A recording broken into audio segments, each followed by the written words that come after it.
আজকে একটা ঘরোয়া কফ সিরাপের কথা আপনাদের বলবো, যেটা খেলে অনেক দ্রুত কাশি সেরে যায়। তো এখন তো সিজন চেঞ্জের সময়, প্রচুর কেনা কফ সিরাপ তো আগেও খেয়ে দেখেছেন, এবার এটা খেয়ে দেখুন।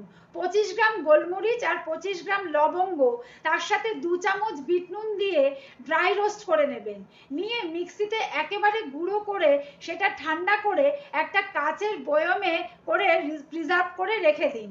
তারপর যখন বাড়িতে কারোর কাশি হবে, তখন 2 চামচ মধু গরম করে তার মধ্যে ওই গুঁড়োটা হাফ চামচ দিয়ে গরম অবস্থায় সেটা সঙ্গে সঙ্গে খেয়ে নেবেন। দেখবেন কি দ্রুত এতে আপনার কাজ করে আর কাশি সেরে যায়। তো সুস্থ থাকুন, ভালো থাকুন, আমার চ্যানেলটা সাবস্ক্রাইব করে এই ধরনের ভিডিও দেখতে থাকুন।